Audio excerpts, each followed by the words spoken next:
Baik, Bu Ros. Bapa di sorga, terima kasih. Kami bersyukur dalam persekutuan pagi hari ini. Sebentar kami akan mendengar dan merenungkan firman-Mu, Bapa. Berkati para lektor yang membacakan firman-Mu. Berkati Pastor Paul, urapi firman-Mu, Tuhan. Firman-Mu adalah pelita bagi kaki kami dan terang bagi jalan kami. Dalam nama Tuhan Yesus kami sambut firman-Mu. Haleluya. Amin. Kasih, Bu Ros. Amin. Terima kasih Pak Apul. Silakan Bu Nurliana.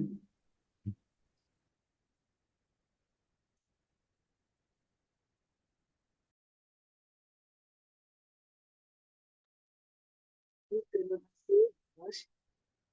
Bacaan firman Tuhan dari 1 Samuel 17 ayat 1 sampai 27. Demikian firman Tuhan. Orang Filistin mengumpulkan tentaranya untuk berperang. Mereka berkumpul di Soko yang di tanah Yehuda dan berkemah antara Soko dan Azeka di Efes Damin. Saul dan orang-orang Israel juga berkumpul dan berkemah di lembah Tarbantin. Mereka mengatur barisan perangnya berhadapan dengan orang Filistin.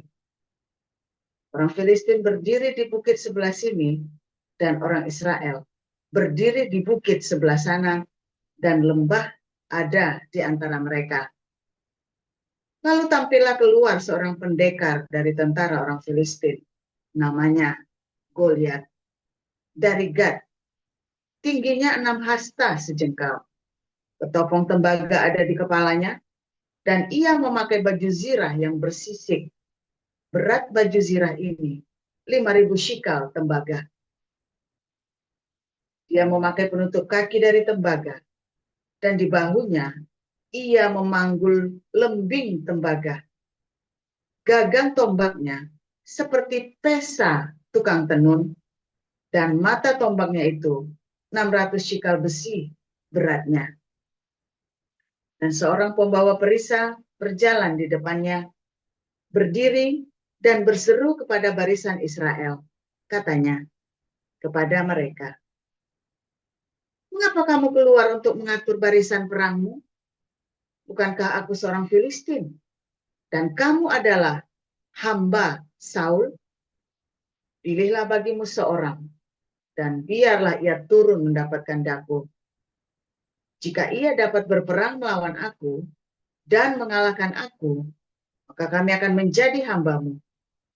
Tetapi jika aku dapat mengungguli dia dan mengalahkannya, maka kamu akan menjadi hamba kami dan takluk kepada kami." Pula kata orang Filistin itu, "Aku menantang hari ini barisan Israel. Berikanlah kepadaku seorang, supaya kami berperang seorang lawan seorang." Ketika Saul dan segenap orang Israel mendengar perkataan orang Filistin itu, maka cemaslah hati mereka dan sangat ketakutan. Daud adalah anak seorang dari Efrata, dari Betlehem, Yehuda, yang bernama Isai. Isai mempunyai 8 anak laki-laki. Pada zaman Saul, orang itu telah tua dan lanjut usianya. Ketiga anak Isai yang besar-besar telah pergi berperang mengikuti Saul. Nama ketiga anaknya yang pergi berperang itu ialah Eliab, anak sulung. Anak yang kedua ialah Abinadab. Dan anak yang ketiga adalah Syama. Daudlah yang bungsu. Jadi, ketiga anak yang besar-besar itu pergi mengikuti Saul.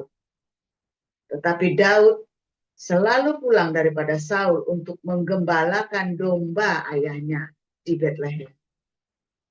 Orang Filistin itu maju mendekat pada pagi hari dan pada petang hari. Demikianlah ia tampil ke depan 40 hari lamanya. Isai berkata kepada Daud anaknya, "Ambillah untuk kakak-kakakmu bertih gandum ini, seeva, dan roti yang 10 ini. Bawalah cepat-cepat ke perkemahan kepada kakak-kakakmu. Dan baiklah sampaikan keju yang 10 ini kepada kepala pasukan 1000. Tengoklah, apakah kakak-kakakmu selamat? Dan bawalah pulang suatu tanda dari mereka. Saul dan mereka itu dan semua orang Israel ada di lembah terbantin tengah berperang melawan orang Filistin. Lalu Daud bangun pagi-pagi, ditinggalkannya lah kambing dombanya pada seorang penjaga, lalu mengangkat muatan dan pergi seperti yang diperintahkan Isai kepadanya. Sampailah ia ke perkemahan. Ketika tentara keluar untuk mengatur barisannya dan mengangkat sorak perang, orang Israel dan orang Filistin itu mengatur barisannya, barisan berhadapan dengan barisan. Lalu Daud menurunkan barang-barangnya dan meninggalkannya di tangan penjaga barang-barang tentara. Berlarilah Daud ke tempat barisan. Sesampai di sana, bertanyalah ia kepada kakak-kakaknya, apakah mereka selamat? Sedang ia berbicara dengan mereka, tampillah maju pendekar itu. Namanya Goliat, orang Filistin dari Gad, dari barisan orang Filistin. Ia mengucapkan kata-kata yang tadi juga, dan Daud mendengarnya. Ketika semua orang Israel melihat orang itu, larilah mereka daripadanya dengan sangat ketakutan. Berkatalah orang-orang Israel itu, sudahkah kamu lihat orang yang maju itu?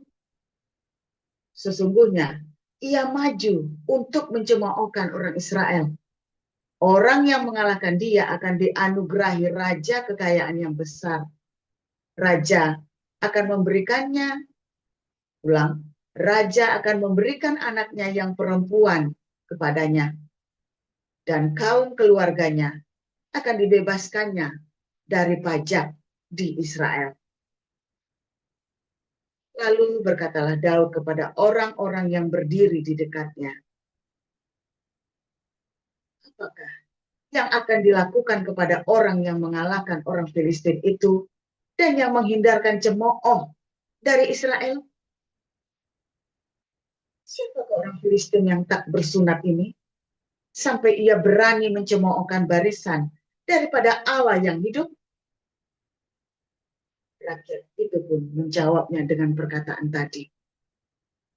Begitulah akan dilakukan kepada orang yang mengalahkan dia. Demikian.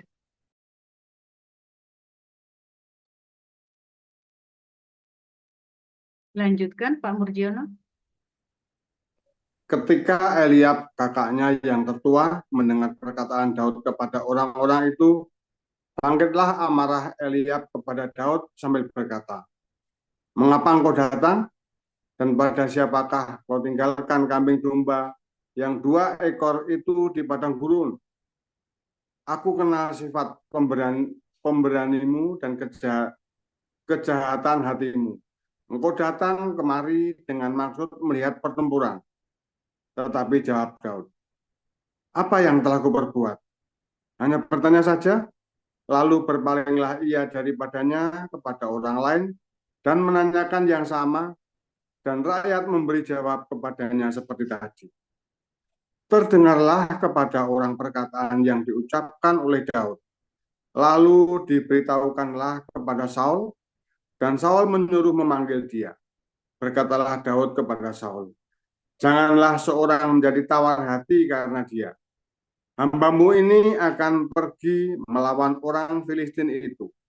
Tetapi Saul berkata kepada Daud, tidak mungkin engkau dapat menghadapi orang Filistin itu untuk melawan dia.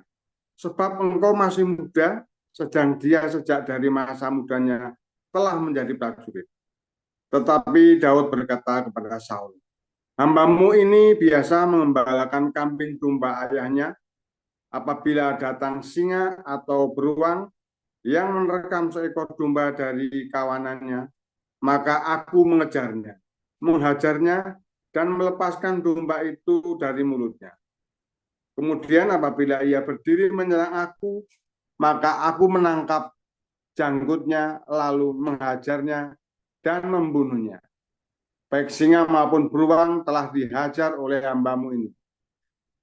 Dan orang Filistin yang tidak bersunat itu, ia akan sama seperti salah satu daripada binatang itu, karena ia telah mencemooh barisan daripada Allah yang hidup. Pula kata Daud, Tuhan yang telah melepaskan aku dari cakar singa dan dari cakar beruang, dia juga akan melepaskan aku dari tangan orang Filistin itu, kata Saul kepada Daud. Pergilah, Tuhan menyertai engkau. Lalu Saul mengenakan baju perangnya kepada Daud. Lalu Saul mengenakan baju perangnya kepada Daud. Ditaruhnya ketopong tembaga di kepalanya dan dikenakannya baju sirah kepadanya. Lalu Daud mengikatkan pedangnya di luar baju perangnya. Kemudian ia berikhtiar berjalan sebab belum pernah dicobanya. Maka berkatalah Daud kepada Saul, aku tidak dapat berjalan dengan memakai ini, sebab belum pernah aku mencobanya. Kemudian ia menanggalkannya. Lalu Daud mengambil tongkatnya di tangannya, dipilihnya dari dasar sungai 5 batu yang licin, dan ditaruhnya dalam kantung gembala yang dibawanya, yakni tempat batu-batu. Sedang umbannya dipegangnya di tangan. Demikianlah ia mendekati orang Filistin itu. Orang Filistin itu kian dekat menghampiri Daud, dan di depannya orang yang membawa perisainya. Ketika orang Filistin itu menunjukkan pedangnya ke arah Daud, serta melihat dia, dihinanya Daud itu karena ia masih muda, kemerah-merahan dan elok parasnya. Orang Filistin itu berkata kepada Daud, anjingkah aku, maka engkau mendatangi aku dengan tongkat, lalu demi para allahnya, orang Filistin itu mengutuki Daud.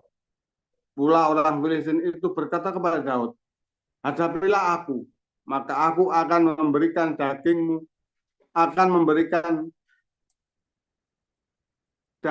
kepada burung-burung di udara dan kepada binatang-binatang di padang.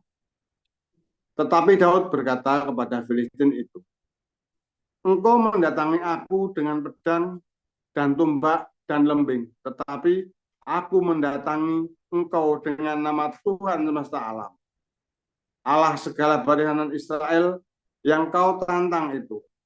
Hari ini juga Tuhan akan menyerahkan engkau ke dalam tanganku, dan aku akan mengalahkan engkau dan memenggal kepalamu dari tubuhmu.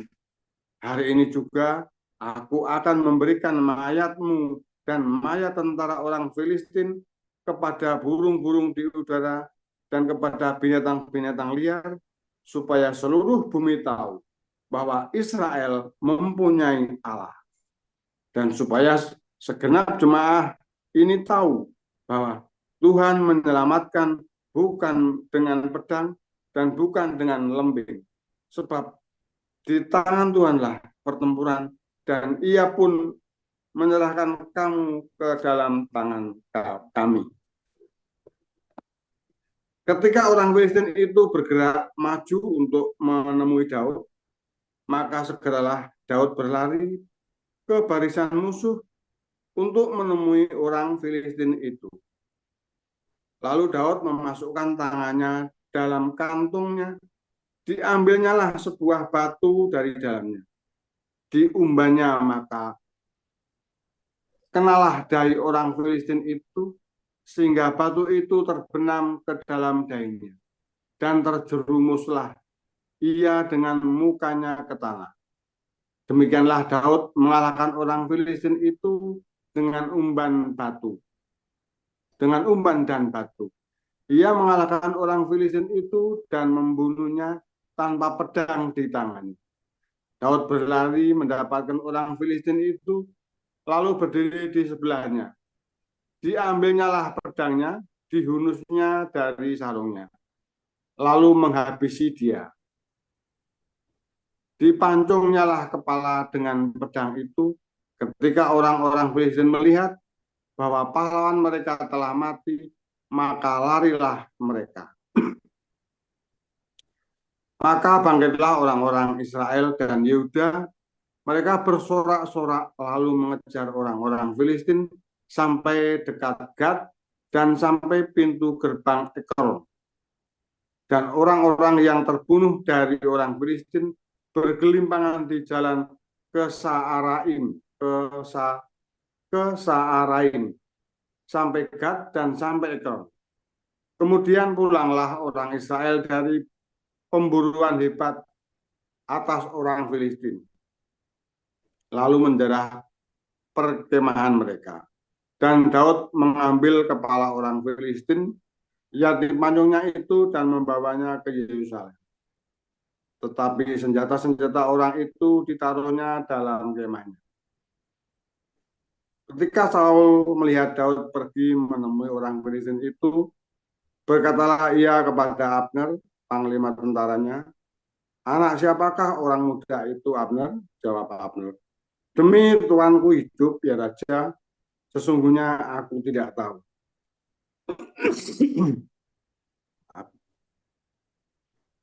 Kemudian Raja berkata, "Tanyakanlah, anak siapakah orang muda itu?" Ketika Daud kembali sesudah mengalahkan orang Filistin itu, maka Abner memanggilnya dan membawanya menghadap Saul. Dengan kepala orang Filistin itu masih ada di tangannya. Kata Saul kepadanya, "Anak siapakah engkau, ya orang muda?"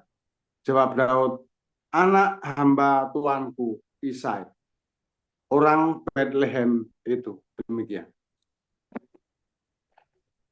Baik, saya sambung dari 1 Yohanes 4 ayat 1 sampai 21. Saudara-saudaraku yang kekasih, janganlah percaya akan setiap roh, tetapi ujilah roh-roh itu, apakah mereka berasal dari Allah? Sebab banyak nabi-nabi palsu yang telah muncul dan pergi ke seluruh dunia. Demikianlah kita mengenal roh Allah. Setiap roh yang mengaku bahwa Yesus Kristus telah datang sebagai manusia berasal dari Allah. Dan setiap roh yang tidak mengaku Yesus tidak berasal dari Allah. Roh itu adalah roh antikristus. Dan tentang dia telah kamu dengar bahwa ia akan datang, dan sekarang ini ia sudah ada di dalam dunia. Kamu berasal dari Allah, anak-anakku, dan kamu telah mengalahkan nabi-nabi palsu itu. Sebab roh yang ada di dalam kamu lebih besar daripada roh yang ada di dalam dunia. Mereka berasal dari dunia, sebab itu mereka berbicara tentang hal-hal duniawi, dan dunia mau mendengarkan mereka. Kami berasal dari Allah. Barang siapa mengenal Allah, ia mendengarkan kami. Barang siapa tidak berasal dari Allah, ia tidak mendengarkan kami. Itulah tandanya roh kebenaran dan roh yang menyesatkan. Saudara-saudaraku yang kekasih, marilah kita saling mengasihi, sebab kasih itu berasal dari Allah. Dan setiap orang yang mengasihi lahir dari Allah dan mengenal Allah. Barang siapa tidak mengasihi, ia tidak mengenal Allah. Sebab Allah adalah kasih. Dalam hal inilah kasih Allah dinyatakan di tengah-tengah kita, yaitu bahwa Allah telah mengutus anaknya yang tunggal ke dalam dunia, supaya kita hidup olehnya. Inilah kasih itu. Bukan kita yang telah mengasihi Allah, tetapi Allah yang telah mengasihi kita, dan yang telah mengutus anaknya, sebagai pendamaian bagi dosa-dosa kita. Saudara-saudaraku yang kekasih, jikalau Allah sedemikian mengasihi kita, maka haruslah kita juga saling mengasihi. Tidak ada seorang pun yang pernah melihat Allah. Jika kita saling mengasihi, Allah tetap di dalam kita, dan kasih-Nya sempurna di dalam kita. Demikianlah kita ketahui bahwa kita tetap berada di dalam Allah, dan Dia di dalam kita. Ia telah mengaruniakan kita mendapat bagian dalam Roh-Nya. Dan kami telah melihat dan bersaksi bahwa Bapa telah mengutus Anak-Nya menjadi juru selamat dunia. Barang siapa mengaku bahwa Yesus adalah Anak Allah, Allah tetap berada di dalam Dia, dan Dia di dalam Allah. Kita telah mengenal dan telah percaya akan kasih Allah kepada kita. Allah adalah kasih, dan barang siapa tetap berada di dalam kasih, ia tetap berada di dalam Allah, dan Allah di dalam Dia. Dalam hal inilah kasih Allah sempurna di dalam kita, yaitu kalau kita mempunyai keberanian percaya pada hari penghakiman. Karena sama seperti Dia, kita juga ada di dalam dunia ini. Di dalam kasih tidak ada ketakutan. Kasih yang sempurna melenyapkan kekuatan. Sebab ketakutan mengandung hukuman, dan barang siapa takut, ia tidak sempurna di dalam kasih. Kita mengasihi karena Allah lebih dahulu mengasihi kita.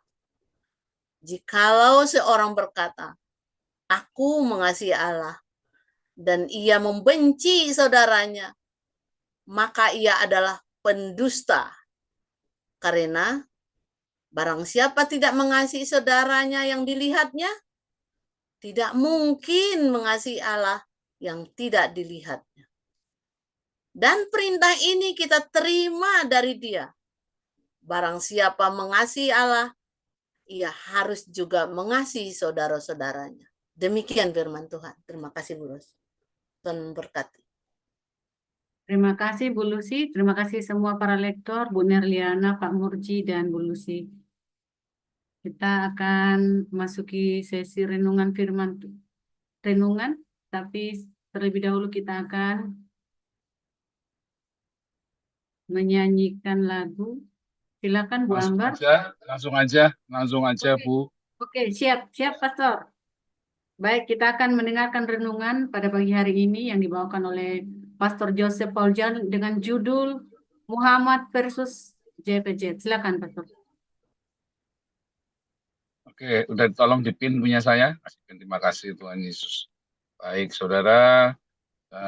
Seperti biasa kalau jam segini kita baru pulang ya ke rumah, berdoa supaya kita bisa dapat pastori dan Tuhan cukupkan semua kebutuhan pelayanan kita di sini ya yang cukup besar, karena kita kasih makan ya seminggu 3 kali kasih makan orang-orang homeless ya. Kita lagi baru ngurusin, saya ada yang lupa beli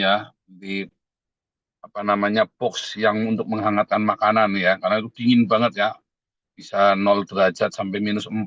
Jadi kemarin kita kasih makan tuh 4 derajat Celcius ya, kasihan ya. Sehingga orang-orang ini tidur di jalan yang 4 derajat Celcius tidurnya di jalan, saudara ya. Saya berangkat ke Belanda dengan sleeping bag. Saya sudah siap-siap, itu bulan Januari ya. Saya siap-siap tidur di jalan, bayangin saudara ya. Saya lihat mereka, hati saya menangis ya. Saya bilang, aduh Tuhan Yesus baik sekali. Dan kami punya rumah, padahal kami pendatang ya. Kami pendatang, punya rumah ya. Punya rumah, bahkan kita bisa beribadah di tempat yang hangat. Kita punya kantor, aduh itu segala-galanya ya. Saudara, akhirnya ya nyatanya Tuhan bela kita kalau kita benar-benar takut akan Tuhan. Saudara. kalau benar-benar kita mencintai Tuhan. Bagaimana cara mencintai Tuhan yang tidak kelihatan? Jengking aja terus saudara sembahyang 5 kali sehari. Nggak bakal bisa, saudara. Kamu mau doa 4-5 jam sehari sampai muntah darah juga itu bukan mengasihi Tuhan. Ya, itu kamu sedang mengentertain perasaan beragamamu, saudara. Mengasihi Tuhan itu adalah ketika kita mengasihi sesama kita.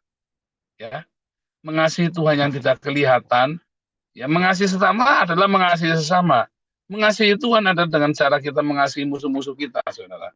Karena Tuhan Yesus berkata dalam Matius 25, kalau kamu melakukannya untuk orang yang paling hina, kamu sedang melakukannya untukku. Siapa yang paling hina dalam hidupmu? Itu kan masalahnya kan. Siapa orang paling hina dalam hidupmu? Kalau buat saya bukan orang Arab, saudara. Yang paling hina dalam hidup saya adalah orang-orang yang mengkhianati saya. Ya, orang-orang yang memusuhi, yang membunuh saya. Ya, orang-orang Islam radikal inilah. Orang-orang yang membunuh saya itu orang yang paling hina. Lalu bagaimana caranya? Kita kasih makan mereka. Ya, kita kumpulin donasi dari YouTube saya itu kan, sampai kita bisa kumpulkan 500 juta sebulan. Ya, yang untuk Damaris itu kalau nggak salah per bulannya 220 sampai 300 juta ya. Itu khusus buat kasih makan orang-orang yang ingin membunuh saya, saudara. Haleluya. Maksudnya mewakili ya orang-orang ini ya. Tuhan Yesus baik ya, saudara ya. Tuhan Yesus baik. Itulah mengasihi musuh kita yang adalah mengasihi Tuhan sendiri, saudara ya. Saudara, kelihatannya ya, saudara, itu sia-sia kasih makan. Enggak sia-sia, saudara ya. Tuhan kalau udah bilang kasih makan, beri mereka makan, kata Tuhan Yesus ya. Ya kasih makan, saudara ya. Kalau Anda melihat ya, di dalam Yohanes kemarin ya waktu kita baca di dalam Lukas 3, para orang Yahudi ini berkata kepada Yohanes, "Guru, apa yang harus kami perbuat? Kalau kamu punya pakaian 2, kasih orang miskin 1. Kalau kamu punya makanan, bagi." Kalau Anda melihat ya, namanya berbagi makanan ya, berbagi makanan, pakaian, itu selalu ada di dalam pembicaraan dari mulai zamannya Musa bahkan sampai dengan zaman para rasul, saudara, bahkan sampai dengan hari ini. Karena itulah diakonia itu atau sedekah itu adalah yang menjadi intisari kehidupan orang Kristen. Ya kan? Diakonia menghasilkan dikayosune menghasilkan diakonia, sadik menghasilkan sedekah. Nah, saudara, kalau Anda punya apa yang menjadi masalah dalam hidupmu sekarang ini, ya semua dimulai dari apa, saudara? Karena kamu tidak mau berbagi dan tidak mau mengampuni. Ya, 99,99% masalah hidupmu adalah karena kamu tidak mau tidak mau berbagi dengan sesamamu dan tidak mau mengampuni, saudara. Makanya Tuhan Yesus ajarkan doa Bapa kami. Ya, berikanlah kepada kami makan kami secukupnya. Artinya kalau lebih harus dibagi. Dan ampunilah kami seperti kami mengampuni orang yang bersalah pada kami. Jangan masukkan kami dalam pencobaan. Kalau kamu tidak mau berbagi dan tidak mengampuni, maka kamu akan masuk dalam berbagai pencobaan. Coba deh amatin. Begitu kamu hidupnya tidak mau berbagi dan kamu tidak mau mengampuni, maka kamu akan masuk dalam berbagai macam pencobaan dan masuk di dalam rupa-rupa kejahatan. Ya. Ya kan, karena cinta akan uang, cinta akan harta, mamon, itu adalah akar dari semua kejahatannya kita, saudara. Begitu kamu tidak mau berbagi dan tidak mau mengampuni, maka kamu akan masuk dalam berbagai macam pencobaan dan masuk dalam berbagai kejahatan. Nah, sekarang saudara, saya kasih tahu lagi ya, gunanya. Wah, banyak sekali ya, gunanya sedekah dan Anda mengampuni itu. Saudara, siapa di sini yang suka minder? Siapa di sini yang minder dan takut ini, takut itu, saudara? Tahu minder wadah itu ya. Saya dulu waktu SD saya minder ya. SMP saya mulai percaya diri, SMA saya mah pede banget ya sampai kuliah ya. Saudara, siapa yang minder? Kalau kamu punya hati minder ya, mungkin kamu matamu juling, cacat, atau kamu merasa kurang cantik, merasa kurang ganteng, kamu pendek, atau kamu penyakitan, atau kamu miskin. Siapa di sini yang minder? Atau kamu, apalah pokoknya dengan segala kekurangan, kamu merasa minder. Bagaimana cara mengatasi minder, saudara? Dengan cara apa, saudara? Berdiakonia, saudara. Bersedekah. tapi dengan hati yang tulus. Kamu coba, kamu bersedekah dengan hati yang tulus. Wah, iya saudara, jangan tidak percaya saya. Kalau kamu minder, coba kamu bersedekah, saudara. Siapa di sini yang sering takut? Ya, takut ini, takut itu. Mulai kalian bersedekah, membagi makanan. Makanan ya, bukan uang. Membagi nasi bungkus. Bukan buat teman-temanmu, bukan traktir makan, bukan.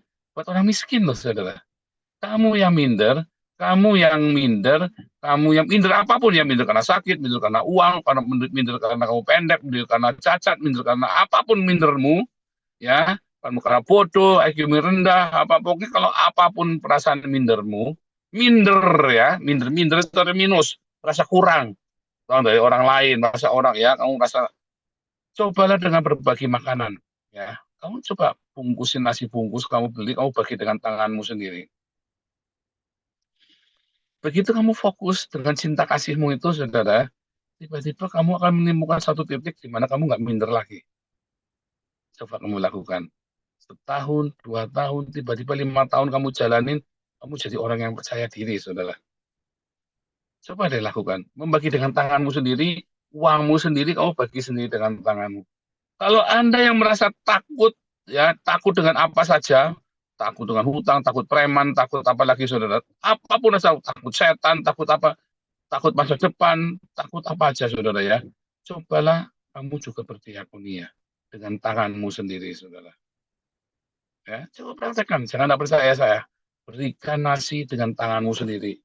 Ya, kalau kamu bisa lakukan itu, saudara, wah, itu luar biasa sekali, saudara.